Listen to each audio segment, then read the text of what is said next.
गोविंद राधे श्री राधे राधे गोविंद गोविंद राधे श्री राधे राधे गोविंद गोविंद राधे श्री राधे राधे गोविंद गोविंद राधे श्री राधे राधे गोविंद गोविंद राधे गोविंद राधे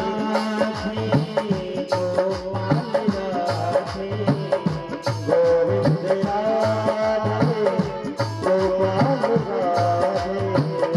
गोविंद राधे गोपाल राधे गोविंद राधे गोपाल राधे गोविंद राधे गोपाल राधे श्री राधे राधे गोविंद गोविंद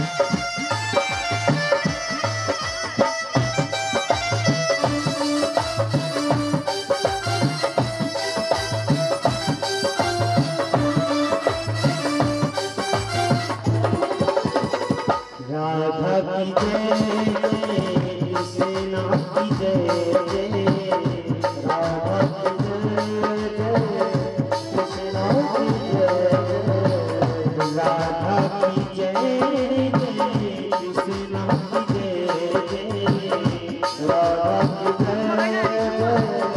जय कृष्णा की जय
राजा पृथु ने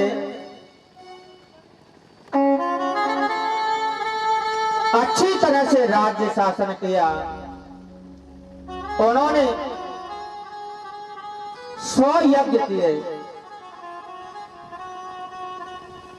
100 यज्ञ होते हुए देख करके इंद्र को घबराहट होती है कि कहीं मेरा इंद्रासन न चला जाए। उन्होंने 100 यज्ञ का अश्व, भगवान ने कहा इंद्र को मारना उचित नहीं होता है। इसने घोड़ा चुराया है, अलग बात। इसने आपकी यज्ञ को भंग करने की चेष्टा की है, परंतु इसे मारना उचित नहीं है। इससे मित्रता करो। यज्ञ में स्वयं भगवान आए और भगवान ने राजा पृथु को समझाया, इंद्र का अपराध क्षमा करवाया, ये आपकी शरण में है और आप से अपना अपराध क्षमा कराना चाहता है, इसका अपराध क्षमा कर दो। हे नरदेव, उत्तम बुद्धि वाले साधु पुरुष संसार में जीवों से द्रोह नहीं रखते, क्योंकि वे लोग भली भांति जानते हैं कि देह आत्मा नहीं है। जब आप शरीर के पुरुष द्रोह करें और देव माया से मोहित हो जाएं, तो फिर वर्षों तक का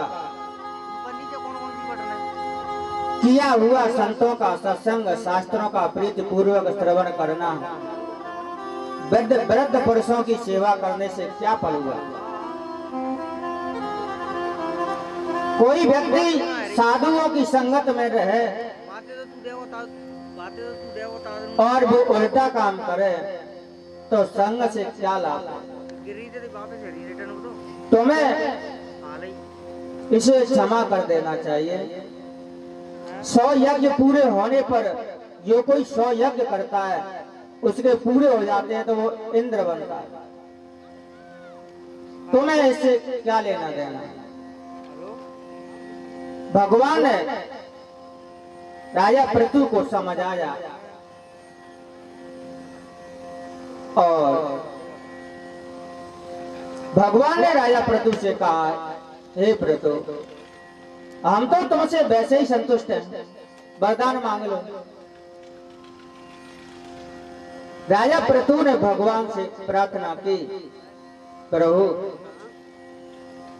मैं केवल इतना ही, आपका गुणगान, आपकी कीर्ति, सत्संग मुझे हजारों कानों के बराबर सुनने की शक्ति दो,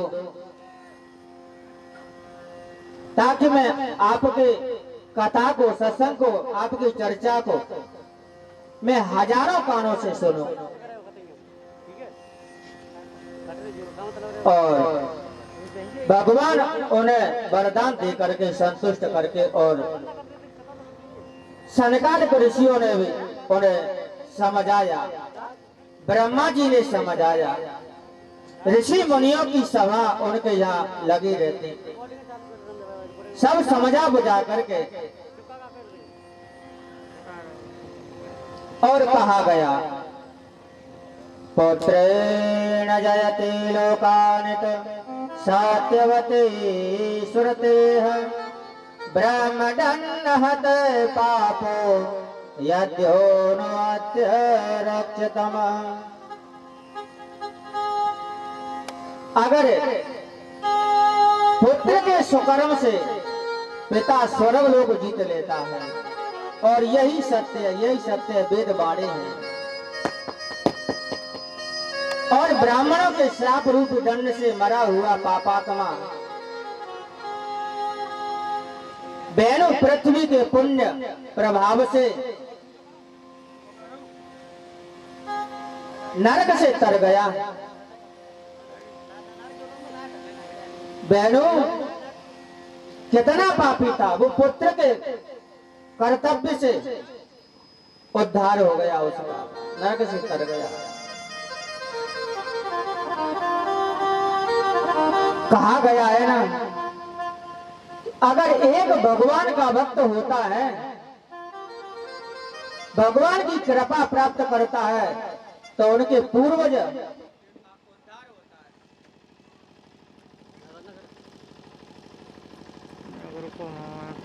नरकों से निकल जाते हैं। तुम्हारे भी पूर्वज बहनों कितने पापी थे, उनका उद्धार हो गया। अहो अर्चितं मे मंगलम मंगलायनम यस्य वो दर्शनम हासेद दुर्दर्शनाच योगम। पृथु बोले कि हे मंगलाय, अहो मैंने ऐसा क्या सुकर्म किया है जो मुझको आपका दर्शन हुआ, क्योंकि योगी जनों को भी आपका दर्शन महाकटिक है। सनकादिक आए, उनको देख करके अपने आप को धन्य मानने लगे और कहने लगे मैंने ऐसा कौन सा अच्छा काम किया, क्योंकि कहा गया है संतों के दर्शन वैसे नहीं होते हैं। पुण्य पुण्य पुण्य पुण्य बिना मिला है न संता, पुण्य पुण्य बिना मिला है न संता, पुण्य पुण्य बिना मिला है न संता। सत्संगति संस्कृति करयंता, सत्संगति संस्कृति करयंता।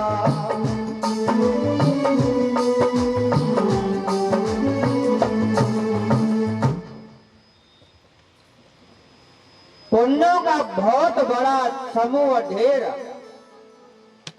ज्यादा पुण्य इकट्ठे हो जाते हैं तब संतों का दर्शन होता है। उनके सत्संग से अपने सभी अज्ञान मोह अपनी सभी समस्याओं का समाधान हो जाता है, भवसागर से पार हो जाता है।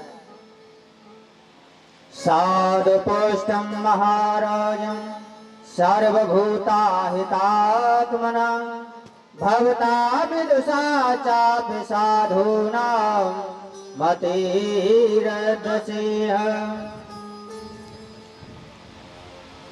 कहा गया है, संत कुमारी जी बोले कि हे महाराज पृथु, आप कौन सी बात नहीं जानते हैं, क्योंकि सब जीव मात्र का हित करके आपने बहुत अच्छा प्रसन्न किया है। हम आपकी प्रशंसा नहीं कर सकते। महात्मा पुरुषों की बुद्धि ऐसे ही परोपकारिणी होती है। संगमं खलु साधूनां भयेषां से सम्मत, यद संभाषणं संप्रश्न सर्वेषां वितनोति समम्। निश्चय ही कि साधु लोगों का सत्संग दोनों के लिए सुखदायक है, क्योंकि उनके प्रसन्न उत्तर द्वारा ज्ञान वैराग्य से परिपूर्ण कल्याणकार का विस्तार होता है। हे राजन, आपने अपने मोक्ष का साधन तो ठीक ठीक बना ही रखा है, क्योंकि मधु नामक दैत्य के मारने वाले मधुसूदन भगवान के पद पंकज के गुणानुवाद में अलौकिक प्रीति आपकी यही मोक्ष का मुख्य साधन है। भगवान में जिसका मन लगे, भगवान की कीर्ति में जिसका मन लगे, यही सबसे बड़ा मुक्ति का उपाय और साधन है। पृथु ने भगवान का वरदान लिया, सनकादिकों की कृपा प्राप्त करी, अच्छे तरीके से राज्य चलाया। 23वें अध्याय में जगतज प्रथोमय पाल, नारी सहित आनंद से गयो स्वर्ग तत्काल। राजा पृथु ने राज्य किया, समय आया वो वन के लिए अपने पुत्र को राज्य दे करके तपस्या के लिए चले जाते हैं। और विरह से रुदन करती हुई पृथ्वी को अपने पुत्रों को सौंपकर प्रिया में जिसका मन नहीं रहा, वो राजा पृथु अपनी स्त्री के साथ लेकर तप करने के लिए तपोवन को चल दिया। वहां भी दृढ़ता से नियमों का उद्धारण करके बैखानस आश्रम में सम्मत हो वानप्रस्थ मार्ग में मन लगाया। उग्र तप करना आरंभ किया। जैसे पहले धारा मंडल में के विजय करने में बड़ा परिश्रम किया था, बड़ी कठोर तपस्या करी। समय आया, तपस्या करते करते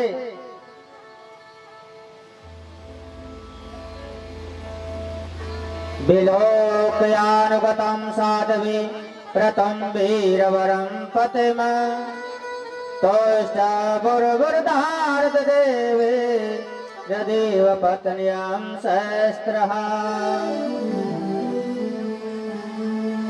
अंत समय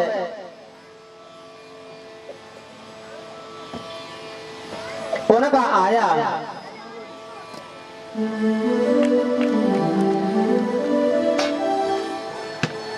अपने भर्ता वीरवर राजा पृथु के पीछे पीछे उस महाराजेश्वरी पतिव्रता अर्ची को सती हुई देखने के लिए जब पृथु का समापन हुआ तो उनकी पत्नी उन पर सती हुई। शास्त्रों देवांगना देवताओं को संग लेकर के उसकी स्तुति करती हैं और दोनों पति पत्नी परमात्मा के धाम को चले जाते हैं। श्री सुखदेव जी महाराज कहने लगे, राजन पृथु के परपौत्र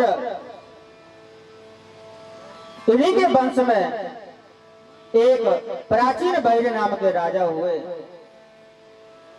उन्होंने धरती पर इतने यज्ञ किए, यज्ञों से कुशाओं से पृथ्वी को पाट दिया। प्राचीन वहे पुत्रा शतद्रुत्यां दशा भवनम तोल्य नाम वृता सर्वे धर्म स्नाता प्रचेदसन। प्राचीन बहेर ने इतने यज्ञ किए, कुशाओं से पृथ्वी को पाट दिया, इतने पशुओं की बलि दी।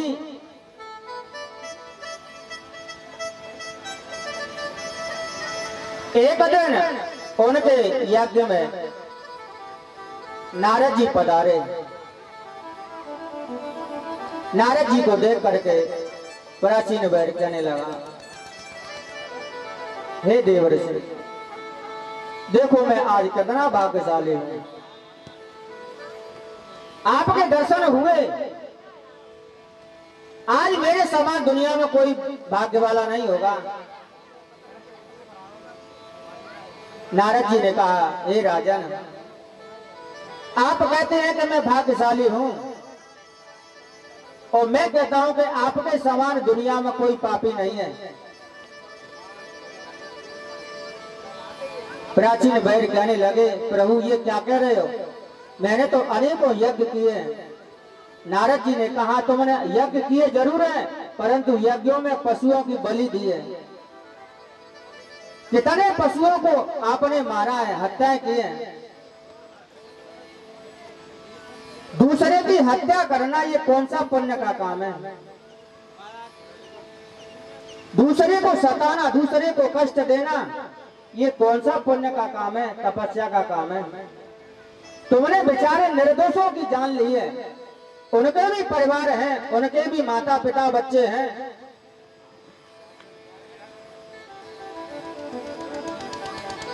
नारद जी ने उन्हें दृष्टि दी और कहा, देखो आसमान की ओर। जितने पशुओं की बलि दी वो आसमान में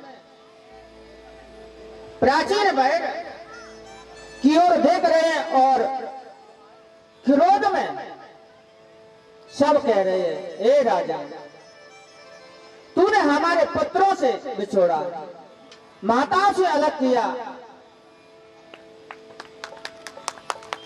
किसी ने पिता से अलग किया, किसी ने किसी से अलग किया, किसी ने किसी से अलग किया।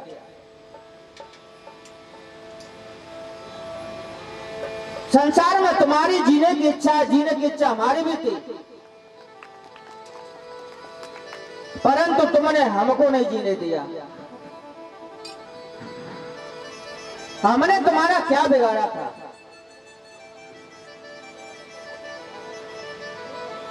संसार में हमारा भी परिवार था, हमारी इच्छाएं थी, तुमने हमारी सभी इच्छाओं को नष्ट कर दिया, हमारा जीवन नष्ट किया है, हम तुम्हें छोड़ेंगे नहीं। हमारा अपराध तो बताओ। किसी की जान लेना, किसी को मारना कौन सा पुण्य का काम है? प्राचीन बैर कहने लगा, हे देवर्षि, ये तो बात सही है।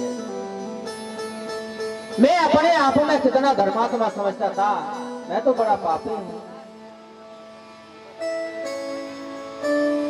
अब आप कृपा करके मुझे इसका उपाय बताओ। देवर्षि नारद ने कहा, राजन, अपने पापों का प्रायश्चित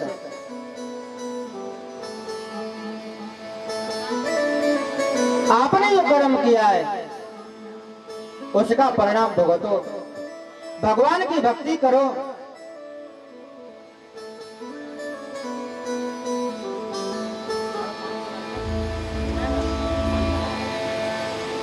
उनको ज्ञान दिया। उन्होंने अपने प्रायश्चित के लिए भगवान में मन लगाया, अपने पुत्रों को राज्य दिया। प्राचीन भैरव के शतद्रुत नाम 12 में 10 पुत्र उत्पन्न किए। ये 10 प्रचेता नाम से विख्यात हुए थे और एक से व्रत धारण करने वाले और सब धर्म परायण थे। सृष्टि रचने के लिए पिता मैंने इन सब को आज्ञा दी, तब ये सब तप करने के लिए समुद्र के तट पर गए। वहां उन्होंने जल में खड़े होकर के 10 सहस्त्र वर्ष तक तप करके तपों के प्रति श्रीमन नारायण का पूजन किया। जब वो तप करने के लिए घर से चले थे, उस समय मार्ग में शिवजी ने दर्शन दे करके प्रसन्नता पूर्वक जिस मंत्र और पूजन का उपदेश किया था, उसी उपदेश के अनुसार एकाग्रचित्त होकर के इंद्रियों को जीत वासुदेव भगवान का ध्यान करने लगे। विदुर जी बोले कि हे ब्राह्मण, प्रचेताओं से शिवजी का मार्ग में जिस प्रकार समागम हुआ और प्रीति पूर्वक उनको उपदेश किया, वह सब जो दिन रात के तप करने में प्रसन्न हुए, वह सब यथावत वर्णन करो।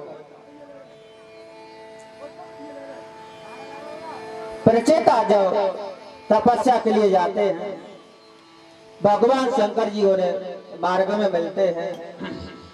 योऽयं महावेदि सदपुत्राविदन्तं वस्य कीर्षितम् अनुग्रहायं भद्रं वः एवं वे दर्शनं कृतम्।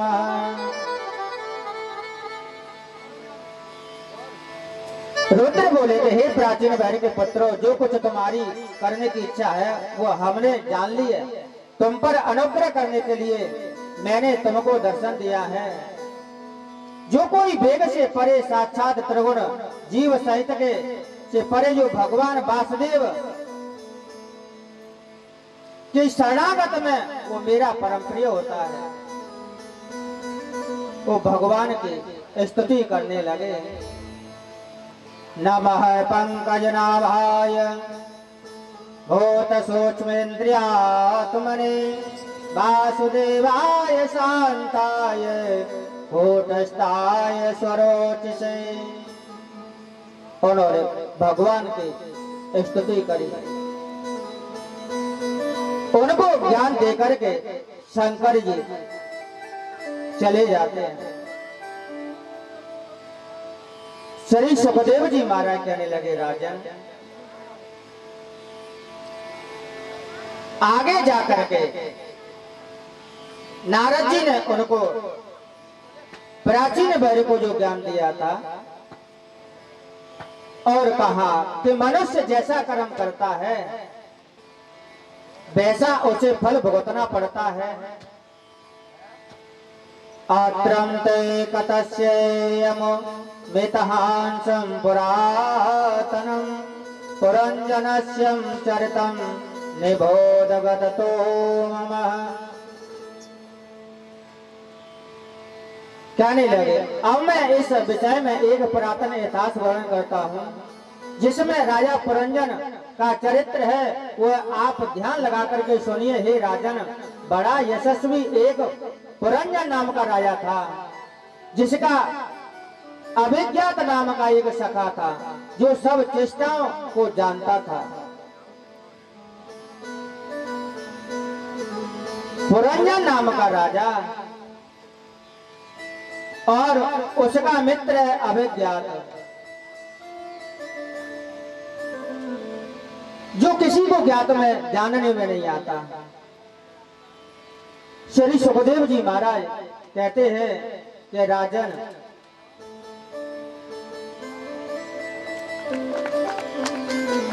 पुरंजन इस जीव को ही पुरंजन कहा गया है।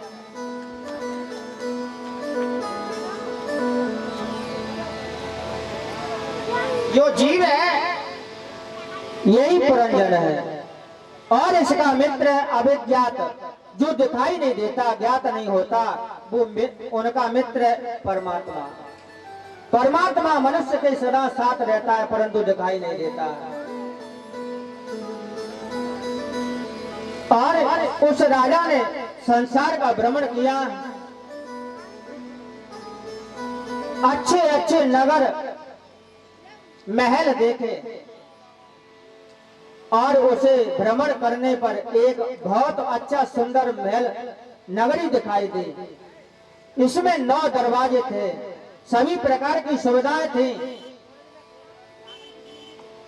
कहा गया ये 9 दरवाजे वाला नगर ये मनुष्य का ही शरीर है, क्योंकि संसार में सभी शरीरों में मनुष्य का ही शरीर सभी सुविधाओं से परिपूर्ण है।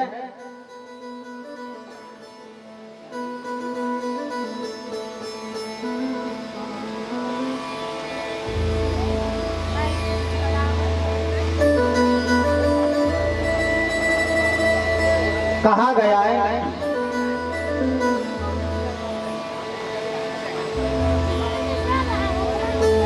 ये मनुष्य का शरीर बड़े भागे मानुष तन पावा, बड़े भागे मानुष तन पावा।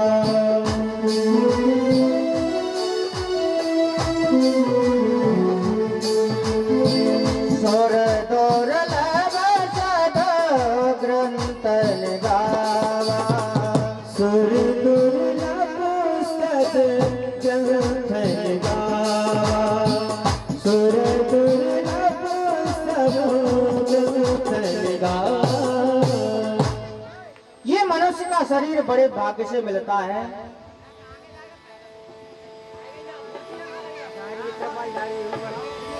साधन धाम मोक्ष कर द्वारा ये न पाए परलोक समाना। ये साधन और मुक्ति का धाम है। अगर इसे पाकर के ये लोग परलोक नहीं सुधारा तो अंत में पछताना पड़ता है। सो परित्र दुख पावे सिर धुन धुन पछता, काले कर्म में ईश्वर मिथ्या दोष लगा, औरों को दोष देता है।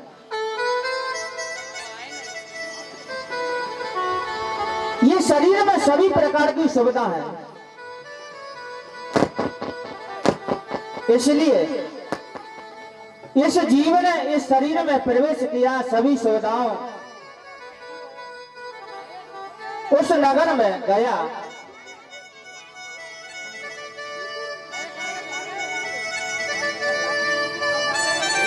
एततं पुरंजनं नारी याचमान मदीरवत, अभ्यनंदतं तं वीरं हसन्ते वीर मोहित। नारद जी बोले तो इस प्रकार राजा पुरंजन अधीरवत उस महल में नगरी में गया, वहां एक नारी को देखा, उसके साथ में दासियां हैं, उसके अंग रक्षक हैं, और उसको देख करके उसके सामने याचना करने लगा आप कौन है, कहां से आई हैं, आपका विवाह हो गया या नहीं हुआ है। उसकी छवि को देख करके मोहित हो गए और पुरंजनी भी पुरंजन पर आसक्त हो गई। अत्यंत आदर सत्कार करके राजा का वचन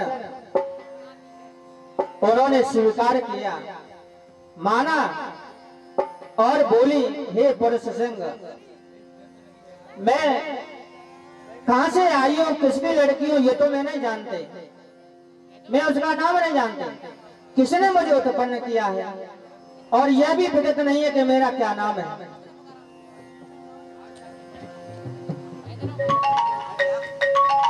और क्या गोत्र है, हे वीरवर, मैं यही भी नहीं जानती हूँ कि कब से मेरी आत्मा है। मुझको तो केवल इतनी शुद्ध है कि मैं अभी ही इस उपवन में आई हूँ, इससे अधिक और कोई बात मुझे ज्ञात नहीं है। पुरंजन ने कहा तो कोई बात नहीं, ठीक है, मेरा नाम पुरंजन है, तो मेरी पत्नी बन जाओ और तुम्हारा नाम पुरंजनी हो जाएगा। पुरंजन और पुरंजनी दोनों सुखपूर्वक उस नगरी में रहने लगे। उनके साथ में एक 5 फण का सांप था, दास और दासियां थे। सुखपूर्वक दोनों इतने घुल मिल गए कि वो एक दूसरे के बिना रह नहीं सकते।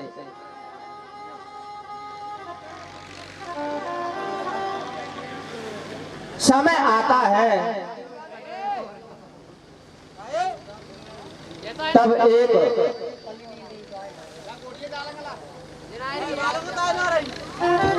उस नगरी को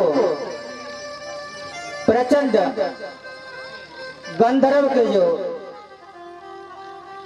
गण होते हैं, दूत होते हैं, उन्होंने उस पर चढ़ाई कर दी, उस नगरी पर।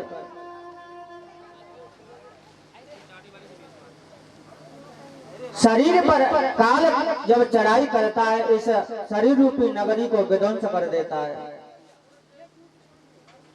चंडवेग नाम के जो राजा थे, गंधर्व थे, उसके 360 गंधर्व, 360 ही गंधर्व यहाँ दिन और रात होते हैं, वो अपनी आयु को धीरे धीरे धीरे धीरे नष्ट कर देते हैं, इस शरीर रूपी नगरी को खत्म कर देते हैं। जब पुरंजन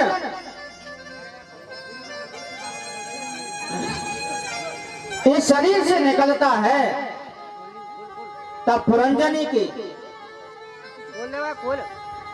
याद करता है कि मेरे जाने बिना ये कैसे रहेगी। कालस्य द्वैता का चित्रलोकिं वरमिचतीं पर्यन्तं देन वैश्मनं प्रतनन्दत कश्चन। काल की पुत्री जरा, मृत्यु, वो सबके साथ में विवाह करना चाहती है, परंतु उसके साथ में कोई विवाह नहीं करना चाहता। तब वो गंधर्व के पास जाती है और वो कहता है कि मैं तुम्हारा विवाह सबसे कराऊंगा। तो समय में आकर के वो मिल जाती है, तो किसी को यही नहीं पता लगता कि हमारी वृद्धावस्था कब आ गई और कब अपन मरने को हो गए। मनुष्य का जिस मरने के समय पे जिसका चिंतन करते हुए अगर वो शरीर त्याग करता है, अगला जन्म उसी को प्राप्त होता है। गंधर्वों ने उनकी नगरी को विध्वंस किया और जब पुरंजन ने शरीर को त्यागा तो पुरंजनी के ध्यान में शरीर त्यागा। पुरंजनी उस पर सती हुई, पुरंजनी ने शरीर त्यागा, तब वो पुरंजन की याद में आगे आगे जाकर के दोनों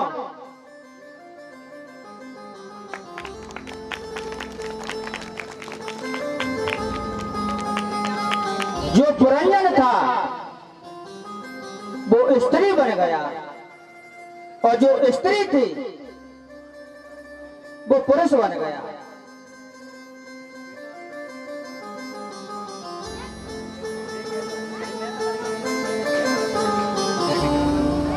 तम यज्ञ पशवो अनेनं संज्ञप्ताये दयालुना कुठारश्यं सिद्ध क्रोधा स्मरन्तो अमीवमस्य तत्।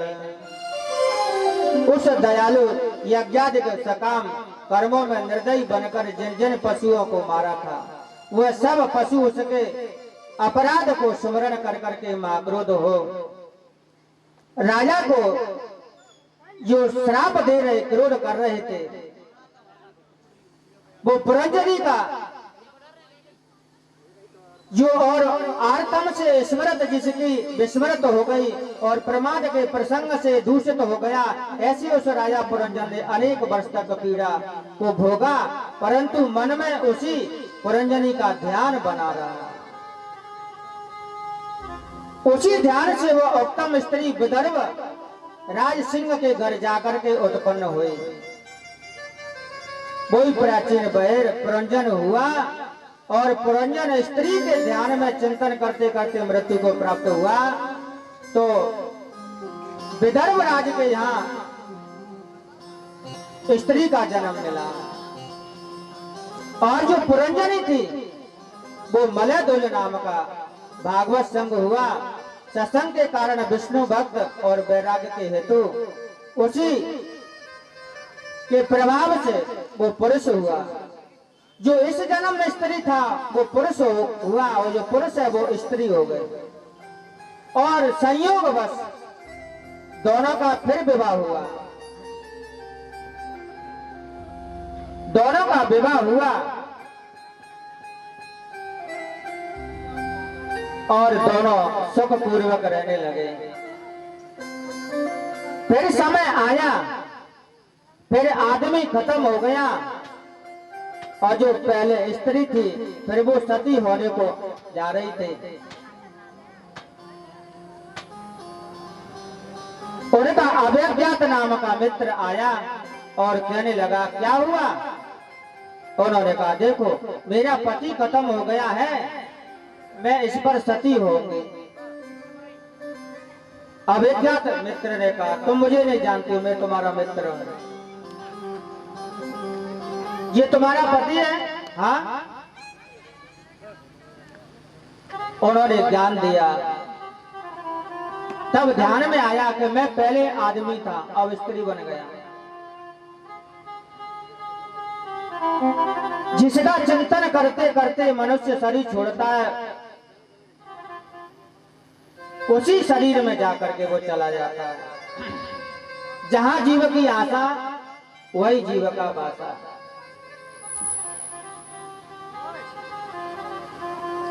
कर्मों का फल सबको भुगतना पड़ता है।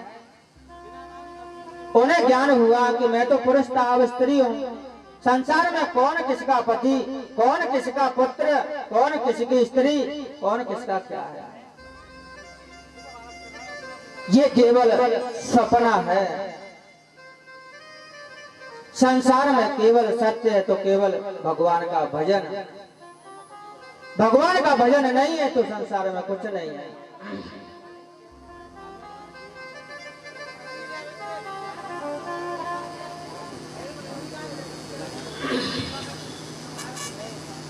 कहा गया है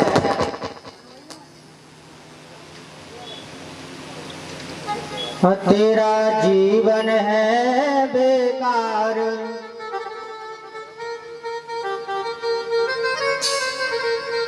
तेरा जीवन है बेकार, भजन बिन दुनिया में। तेरा जीवन है बेकार, भजन बिन दुनिया में। तेरा जीवन है बेकार, भजन बिन दुनिया में। तेरा जीवन है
बड़े भाग से नरतन पाया, बड़े भाग से नरतन पाया, इसमें भी हर गुण नहीं गाया, इसमें भी हर गुण नहीं गाया।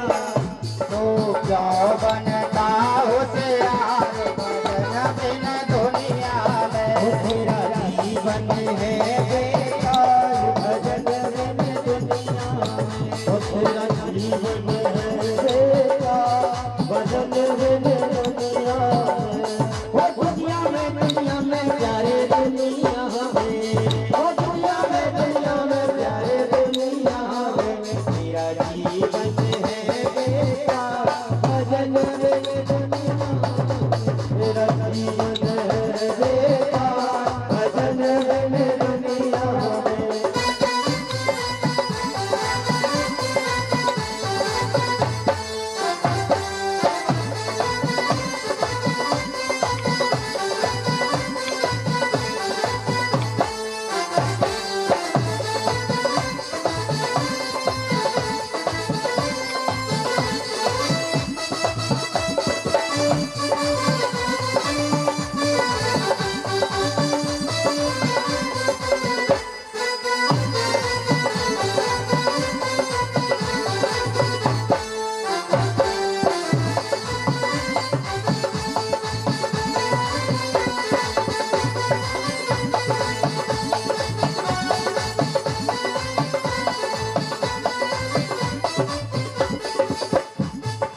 ख्याले करके आया संग में, ख्याले करके आया संग में, ख्याले करके आया जग में, ख्याले करके आया जग में, ख्याले करके जाएगा संग में, ख्याले करके जाएगा संग में, यूं ही जाएगा हाथ पसार भजन बिन दुनिया में। तेरा जीवन है बेकार भजन बिन दुनिया में, तेरा जीवन है बेकार भजन बिन दुनिया में। दुनिया में प्यारे दुनिया में, दुनिया में प्यारे दुनिया में, तेरा जीवन है बेकार भजन बिन दुनिया में, तेरा जीवन है बेकार भजन बिन दुनिया में।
माया ने तुमको बेकाया, माया ने तुमको बहकाया, साथ चले नहीं तेरी काया, साथ चले नहीं तेरी काया, ओ मत मंद गवार भजन बिन दुनिया ओ में। तेरा जीवन है बेकार भजन बिन दुनिया में, तेरा जीवन है बेकार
जीवन, ओ तेरा जीवन, तेरा जीवन है बेकार, भजन बिन दुनिया में, ओ तेरा जीवन है बेकार, भजन बिन दुनिया में।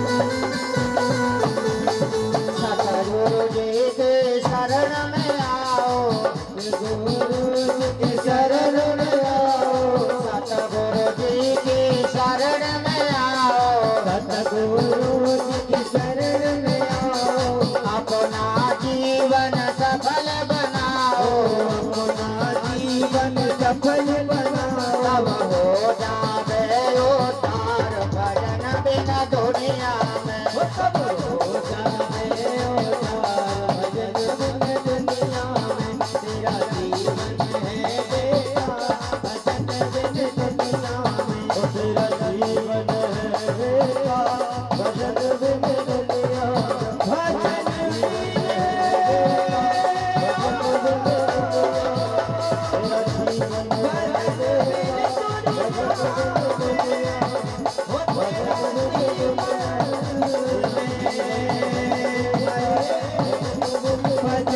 बिन दुनिया में, तेरा जीवन है बेकार। बोल वृंदावन बिहारी लाल की जय जय। पुरंजन पुरंजनी का आख्यान सुना करके उनको ज्ञान दिया, उनकी मुक्ति की। श्री सुखदेव जी महाराज कहते हैं, राजन उत्तानपाद के वंश का वर्णन हुआ, अब हम तुम्हें मनु पुत्र प्रियव्रत के वंश का वर्णन सुनाते हैं। ओम नमो भगवते वासुदेवाय।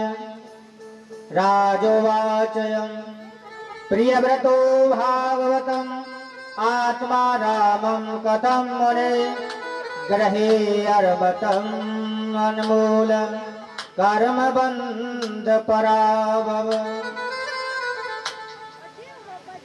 राजा प्रियव्रत का प्रथम आत्म ज्ञान, फिर गृहस्थ आश्रम में अनुराग, उसके पीछे सब संग को छोड़ करके मोक्ष को पाने की कथा सुन राजा परीक्षित विस्मय चित्त होकर के श्री सुखदेव जी से बोले, हे मुने, महात्मा प्रियव्रत परम भागवत थे, इससे तो उनकी रति आत्मा में ही हो सकती है। वह किस प्रकार से गृहस्थ आश्रम में रत हुए? यह आश्रम दोष रहित नहीं है, क्योंकि यह कर्म से बना हुआ है और अपने अपने रूप के तिरस्कार का मूल है। प्रियव्रत ने अपना विवाह नहीं करवाया, तपस्या के लिए चला गया।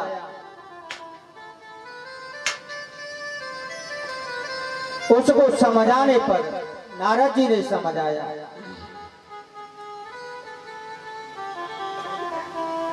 समझाने पर वो गृहस्थ आश्रम में वापस आए और उनका विवाह करवाया।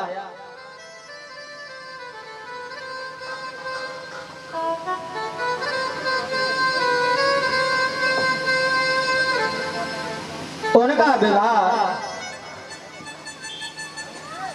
करवा करके उन्होंने राज्य किया।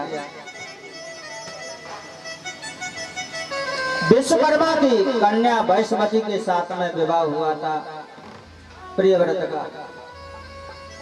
स्त्री के गर्भ से 10 पुत्र उत्पन्न हुए और यशस्वी नामी एक कन्या उत्पन्न हुई। 10 पुत्र राजा प्रियव्रत के ही समान रूप गुणशील वीर और कर्म द्वारा उदार हुए। प्रियव्रत पृथ्वी नाथ प्रियव्रत के रथ के पहियों से जो 7 गड्ढे पड़े थे, प्रियव्रत ने पृथ्वी पर अपने रथ के पहियों से समुद्र की सीमा को लक्षित किया। 7 द्वीपों को, 9 खंडों को, पृथ्वी को विभाजित किया।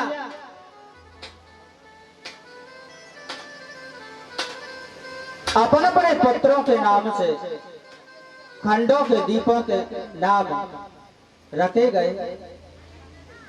श्री सुखदेव जी महाराज कहने लगे, राजा प्रियव्रत के आगे अग्निद्र हुए और वो अपना राज्य संभालते हुए आगे गए। अग्निद्र के 9 पुत्र हुए और उनमें उन्हीं के पुत्र नाभ हुए। नाभ के पुत्र ऋषभदेव जी होते हैं और ऋषभदेव जी भगवान का अवतार माना जाता है। परीक्षित महाराज कहने लगे, प्रभु तब तो उनके बारे में आप बताएं।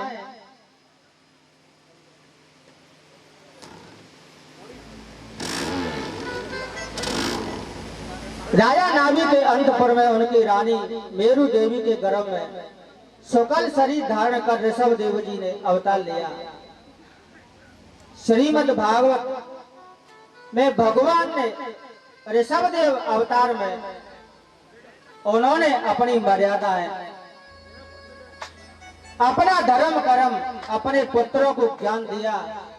वो सब तुमसे वर्णन करते हैं। ऋषभ देव जी के पुत्र के यहाँ 100 पुत्र होते हैं। उनमें सबसे बड़ा पुत्र होता है भरत। अब वो भरत को ज्ञान देते हैं। ऋषभ देव जी जब समझते हैं कि मेरा पुत्र राज्य के योग्य हो गया, तब अपने सभी पुत्रों को बुला करके कहते हैं, हे पुत्रों, संसार में ये जीवन मिला है, ये संसार के विषय भोगों के लिए नहीं है। कहा गया है,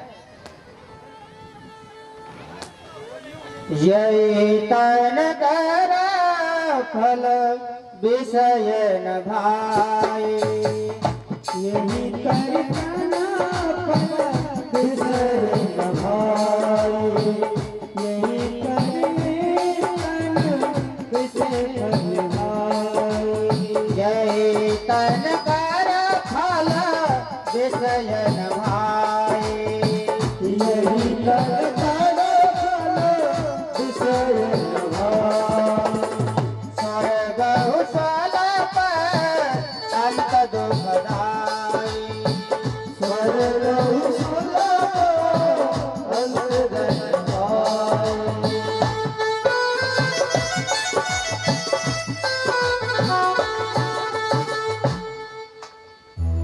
ये शरीर यही तनकर फल विषय न भाई, इस शरीर का फल विषय नहीं है। क्योंकि संसार में कितने भी विषय भोग सकते हो, स्वर्ग से ज्यादा तो संसार में विषय नहीं है। स्वर्ग में सभी प्रकार की सुविधा है। स्वर्ग के भोग अगर भोगे जाए तो स्वर्ग उसल पर अंत दुखदाई, अंत में वो भी दुखदाई है। क्योंकि जब तक तुम्हारे पुण्य है तब तक तुम्हें स्वर्ग के भोग प्राप्त होंगे, और पुण्य खत्म हुए, पुण्य चीड़े मृत लोग, फिर तुम्हें वहां से जाना पड़ेगा। अपने पास पैसा है तो बाजार में जाओ, होटलों में जाओ, बड़े बड़े स्टारों में जाओ, सभी प्रकार की सुविधा मिलेंगी। तुम्हारा पैसा खत्म हो जाएगा तो रोड से बाहर निकल दिया जाएगा, उसके पास भी नहीं रह पाओगे। अपनी तपस्या की पूंजी है तब तक अपने पास सब कुछ है। तपस्या की पूंजी खत्म तो सब कुछ खत्म, कुछ नहीं मिलने वाला। संसार में पाप और पुण्य कहा गया है, तुलसी तन खेत है, मन बच कर्म किसान, पाप पुण्य दो बीज है, बोवे सो ले जा। ये शरीर खेत है, मन कर्म वाणी ये किसान है, और पाप पुण्य ये दो बीज है। जैसा तुम बोओगे वैसा मिलेगा। मेहनत करोगे तो तुम्हें पैसा मिलेगा, तपस्या करोगे तो पुण्य मिलेगा, अधर्म अन्याय करोगे तो तुम्हें पाप मिलेगा। पाप का परिणाम दुख है और पुण्य का परिणाम सुख है। अगर तुम सुख भोगोगे तो तुम्हारे पुण्य क्षीण होंगे, अगर तुम दुख उठाओगे तो तुम्हारे पाप खत्म होंगे।